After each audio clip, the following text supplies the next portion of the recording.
Hello guys, मैं आज नया वीडियो लेकर के आया हूँ जिसमें हम कुछ डिफ़िकल्ट एंट्रीज के बारे में डिस्कस करेंगे। जैसे charity paid in cash 1000 and in goods ₹500। तो इसको हम दो तरीके से रूट कर सकते हैं।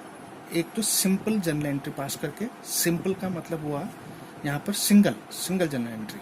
सिंगल मीन्स डेबिट और क्रेडिट के एक एक हेड होंगे, व्हाट आई मीन टू से। और कंपाउंड का मतलब होता है उसमें दो भी हेड हो सकते हैं, डेबिट में एक हेड क्रेडिट में हो, या दो चार हेड हो सकते हैं जिनको हम इकट्ठा लिख देते हैं, तो उनको कंपाउंड एंट्रीज कहते हैं। तो चैरिटी अभी मैं सिंपल से बता रहा हूँ आपको। अब चैरिटी हमारे लिए लॉस है, तो नॉमिनल अकाउंट के प्रिंसिपल के हिसाब से हम क्या करते हैं, जो भी हमारा लॉस होगा उसको हम डेबिट करते हैं। तो चैरिटी टर्म्स जो है हमारे लिए नुकसान वाला टर्म्स है, क्योंकि हम पे कर रहे हैं। ठीक है, तो चैरिटी हमारे यहाँ एक हेड हमारा चैरिटी हुआ, एक कैश हुआ, ठीक है, और एक गुड्स हुआ। तीन हेड्स हमें यहाँ पे दिख रहे हैं। तो मैं आपको इन दोनों तरीके से इसको बताना चाहूँगा। अगर हम अलग अलग करें तो हम करेंगे चैरिटी टू कैश। जब हम पेड वर्ड यूज करते हैं तो हमारे यहाँ से कैश जाता है, तो कैश रियल अकाउंट का पार्ट है, और रियल अकाउंट के प्रिंसिपल के हिसाब से हमारे पास जो भी हमारे यहाँ से जाता है बाहर उसे हम क्रेडिट करते हैं। तो इसलिए हम यहाँ पर कैश को क्रेडिट करेंगे। चैरिटी इसलिए डेबिट हो रहा है क्योंकि ये लॉस है और नॉमिनल अकाउंट का पार्ट है, तो all the losses are debited, तो हमने इसको डेबिट कर दिया। कैश हमारे यहाँ से जा रहा है तो इसलिए हमने यहाँ पर कैश को क्रेडिट कर दिया। तो ये हो गया पहली एंट्री। अब जो सेकंड पार्ट इसका बनेगा, इसके दो पार्ट बनेंगे। Charity account debit. अब हमारे यहां से क्या गया, सामान गया। तो सामान को हम अभी सिंपल लैंग्वेज में गुड्स बोल रहे हैं, इसको हम परचेज भी बोल सकते हैं। ठीक है, तो अभी ये भी हमारे बिजनेस से बाहर जा रहा है, तो ये बिजनेस से बाहर जा रहा है या हमारे घर से बाहर जा रहा है, तो हम इसको क्या करेंगे, क्रेडिट। हमारे प्रेमिसेस से बाहर जा रहा है तो हम इसको क्रेडिट करेंगे। तो मैं टर्म्स गुड्स ही यहाँ ऊपर यूज कर रहा हूँ, कहीं कहीं पर परचेज भी, वैसे परचेज भी लिख सकते हैं। अब मैंने अभी एडवांस टर्म्स नहीं बताई है आपको, तो अभी हम सिर्फ परचेज ही लिख रहे हैं। जब हम गुड्स को खरीदते हैं तो उसे गुड्स, जब सेल करते हैं तब भी गुड्स, सिंपल लैंग्वेज में। अगर एडवांस उसमें जाएं तो जब परचेज करते हैं तो गुड्स को हम परचेज टर्म यूज करेंगे इंस्टेड ऑफ गुड्स, और सेल करें, जब गुड्स को सेल करेंगे तो तब हम वहाँ पर सेल टर्म यूज करेंगे इंस्टेड ऑफ गुड्स। तो यहाँ पर मैंने दोनों ही यूज कर लिए हैं, चैरिटी टू गुड्स या परचेजेस, और ये मेरा 500 गया। अब इस एंट्री को मैं दो ना बना करके एक सिंगल एंट्री में भी रिकॉर्ड कर सकता हूँ इस ट्रांजैक्शन को। वो कैसे होगी, अब आप यहाँ पे देखिए, चैरिटी दोनों जगह डेबिट हो रही है, तो इसको मैं एक ही दफा पास कर लेता हूं। तो चैरिटी अकाउंट डेबिट। अब मेरे पास दो चीज हो रही हैं, देखो मेरे यहां से कैश जा रहा है और गुड्स जा रहा है, तो टू कैश अकाउंट और टू गुड्स अकाउंट या परचेज अकाउंट। अब इन दोनों की अमाउंट 1000 और 500, जैसा मैंने आपको शुरू में बताया, डेबिट और क्रेडिट का अमाउंट इक्वल आना चाहिए। ठीक है, तो ये 1500 हो गया, तो इसको भी यहाँ पर 1500 लिख देंगे। ठीक, अब इसी तरीके से अगर हम एक एंट्री लेते हैं, suppose purchased goods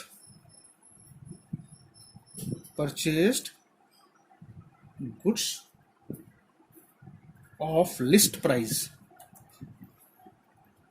1000 subject to 10% trade discount।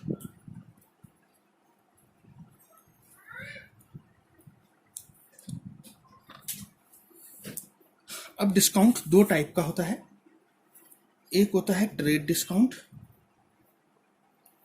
और एक होता है कैश डिस्काउंट।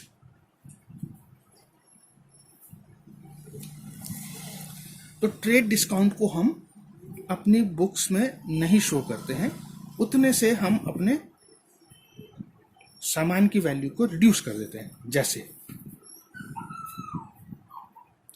यहां पर है लिस्ट प्राइस 1000, ये वर्किंग नोट का पार्ट है, वर्किंग नोट। अब इसमें ट्रेड डिस्काउंट का है 10%, तो इसका 10% हम रिड्यूस कर देंगे ऑफ 1000, तो दैट इज 100। तो यहाँ पे जो डील प्राइस हुई है हमारी वो हुई है 900। तो हम यहाँ पर इस एंट्री को पास करेंगे। हम परचेस कर रहे हैं, देखो गुड्स को, तो गुड्स हमारे यहाँ आ रहे हैं, ठीक है। और यहाँ पर कोई क्रेडिटर नहीं है, तो इसका मतलब ये कैश में लिया हमने। तो हमने यहाँ पर करना है, हमारे पास सामान आ रहा है, तो गुड्स अकाउंट डेबिट टू, हमारे यहाँ से कैश जा रहा है। ये 1000 नहीं होगा, इसकी जो फाइनल प्राइस है दैट इज 900। तो ये 900 हमने यहाँ पर दिखा दिया। समझ आ गया होगा। अब तीसरा, अगर यही सामान हमारे पास वापस लौट करके आता है तो हम इसके जैसे goods purchased above, goods purchased previous day return to supplier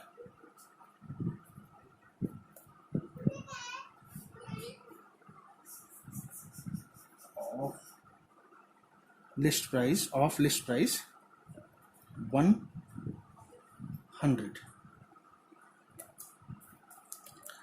तो देखो, गुड्स परचेज प्रीवियस डे यानी पिछले दिन, return to supplier of list price 100। अब यहाँ पे फिर टर्म्स आई है लिस्ट प्राइस, तो इसकी हमें फाइनल प्राइस निकालनी पड़ेगी या ट्रेडिंग वैल्यू निकालनी पड़ेगी। तो फिर हम यहाँ पे वर्किंग नोट करेंगे। हमने लिस्ट प्राइस पे तो नहीं खरीदा, हमने ट्रेड डिस्काउंट रिड्यूस होने के बाद जो वैल्यू आई उस प्राइस, या फाइनल प्राइस कह सकते हैं हम उसको, तो उस प्राइस को हमने यहाँ पर भी ट्रेस करना है। तो वर्किंग नोट में हमारे पास फिर लिस्ट प्राइस आई 100। अब इसमें ट्रेड डिस्काउंट हमें मिला था, तो हमें भी जब लौटाएंगे तो हमें भी उसको रिड्यूस कर करके दिखाना पड़ेगा। तो लेस 10% ट्रेड डिस्काउंट ऑफ 100, तो ये 10 रुपये निकल करके आता है, तो 90। तो 90 इसकी फाइनल प्राइस हुई। तो अब हमारे पास एंट्री आती है, गुड्स हमने परचेज किया है, परचेज था प्रीवियस डे में बट अब लौटाया है, तो यानी कि ये सामान हमारे यहाँ से वापस जा रहा है, ये सामान हमारे वहाँ से वापस जा रहा है, ठीक है। तो ये वापस जा रहा है, तो हमने किसी पर्सन को दिया होगा, ठीक है। पर्सन मीन्स यहाँ पर सप्लायर टर्म्स यूज कर रहा हूँ, वो पर्सन माना जाएगा। तो यहाँ पर सप्लायर या क्रेडिटर दूसरे शब्दों में हम कह सकते हैं। तो हम यहाँ पे लिखेंगे सप्लायर डेबिट, ठीक है। सप्लायर को क्यों डेबिट कर रहे हैं? क्योंकि वो हमसे रिसीव करेगा इस गुड्स को, ठीक है। तो हम यहाँ पर सप्लायर को डेबिट कर रहे हैं, पर्सन है, रिसीव कर रहा है, तो receiver is always debited as per the principle of personal account. तो हमने सप्लायर को डेबिट कर दिया और हमारे यहाँ से गुड्स जा रहा है। गुड्स किस फॉर्म में जा रहा है ये बात नोट करने वाली है। जा तो गुड्स रहा है बट वो गुड्स रिटर्न के फॉर्म में जा रहा है। जब भी गुड्स रिटर्न के फॉर्म में जाएगा या रिटर्न के फॉर्म में आएगा, यानी वापस आएगा जब भी, तो उसके साथ हमें एक एक्स्ट्रा टर्म यूज करनी है, गुड्स के साथ रिटर्न वर्ड भी अप्लाई करना है। तो अब हम यहाँ पे लिखेंगे टू गुड्स रिटर्न, ठीक है, गुड्स रिटर्न अकाउंट, तो 90 rupees.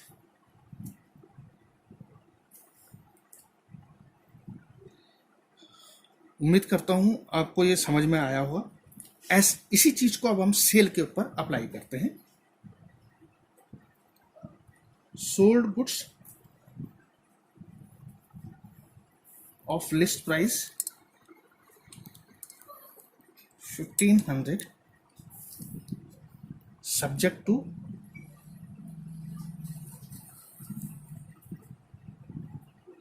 Trade discount @ 10%।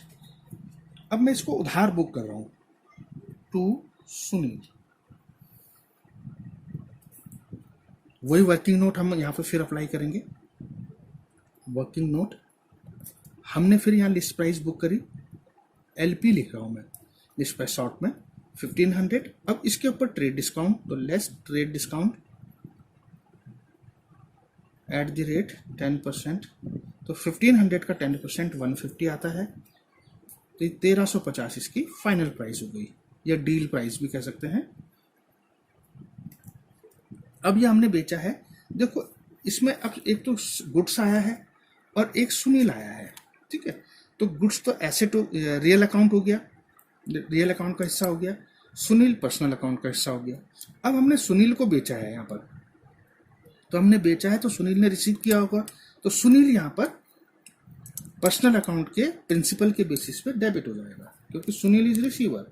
Sunil debit to goods लिखें या टू गुड्स हम लिखेंगे, अगर एडवांस टर्म में करना है तो अब यहाँ पर सेल लिख सकते हैं, टू सेल्स अकाउंट, ठीक। और ये 1350 इसकी फाइनल वैल्यू आएगी। तो ये हो गया। अब नरेशन में यहाँ पर कवर नहीं कर रहा हूँ, ठीक है। नेक्स्ट है, इसी माल को अगर कोई लौटाता है हमको,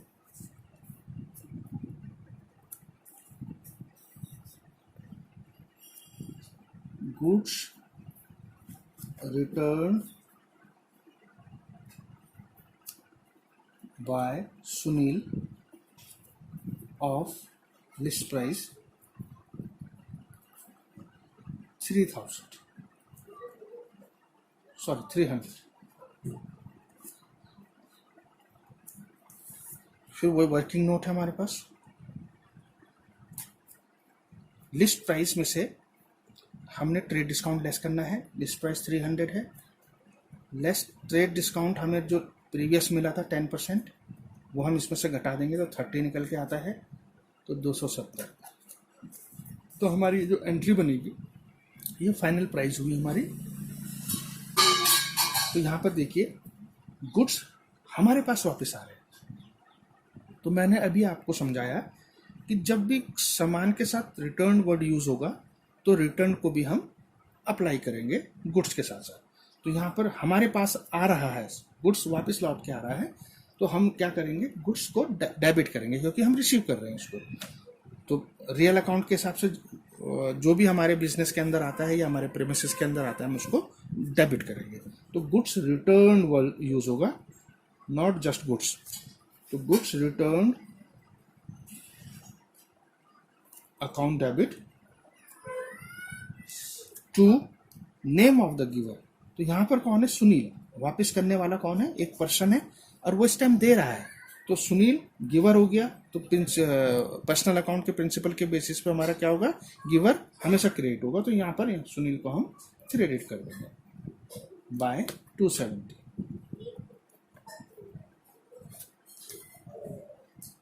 अब सुनील के साथ हमारी ट्रेडिंग क्रेडिट ट्रांजेक्शन्स हुई हैं।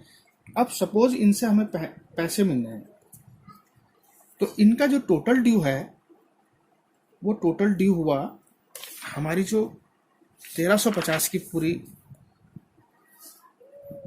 ड्यू था इनके साथ, इन्होंने सामान लौटाया, less return value that is 270,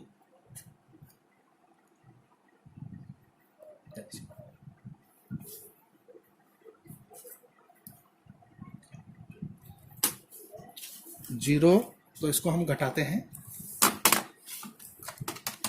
1350 minus 270, यह आया 1080।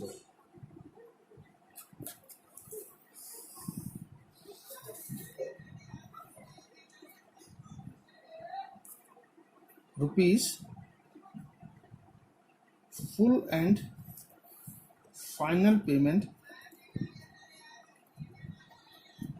received from Mr. Sunil, rupees 1030। अब यहाँ पे देखिए फुल एंड फाइनल टर्म्स मैंने यूज किया है, जबकि सुनील के साथ हमारा जो ड्यू अमाउंट था दैट वाज 1080। इसका मतलब 50 रुपए का हमने उनको डिस्काउंट दिया है। ठीक है, तो हमने डिस्काउंट दिया तो यहाँ पर डिस्काउंट हमारे लिए लॉस हो जाएगा। तो अब यहाँ पर देखिए हमने क्या किया है, पेमेंट रिसीव हुई है, तो पेमेंट रिसीव हुई है तो इसका मतलब कैश आया है, तो कैश रियल अकाउंट का हिस्सा है। रियल अकाउंट के बेसिस पे क्या होता है, जो भी हमारे पास आएगा वो डेबिट हो जाएगा, तो कैश को हम यहाँ पे डेबिट कर देंगे, कैश अकाउंट डेबिट। और इस डील में हमको नुकसान हुआ है, अब नॉमिनल अकाउंट की भी इन्वॉल्वमेंट हो गई। जो डिस्काउंट हमारा 50 रुपए का हुआ वो हमें नुकसान हो गया, तो नॉमिनल अकाउंट में नुकसान को कवर करते हैं, और नुकसान जो होते हैं वो डेबिट होते हैं as per the rule of nominal account. तो डिस्काउंट अकाउंट यहाँ पर हमारा डेबिट हो जाएगा, ये कंपाउंड एंट्री में आ गया। ठीक है, अब हमें ये पैसा दे कौन रहा है, हमें पैसा दे रहा है मिस्टर सुनील। तो मिस्टर सुनील पर्सन हो गए और वो गिवर हो गए यहाँ पर, तो पर्सन होने के कारण और गिवर होने के कारण उनको हम यहाँ पर क्रेडिट करेंगे as per the rule of personal account to Sunil. तो यहाँ पे देखिए सुनील को हमने 1080 से ही क्रेडिट करना है, तभी वो हमारे अकाउंट से नील हो जाएंगे, हमारी बुक से। तो अब यहाँ पे देखिए कैश हमारे पास आया 1030, 50 रुपीज़ हमने डिस्काउंट दिया, तो ये हमारा पूरा हो गया एंट्री। अब हम यहाँ पे नरेशन कवर करेंगे, being full and final payment received from mister Sunil. उम्मीद करता हूं आपको ये समझ आया होगा,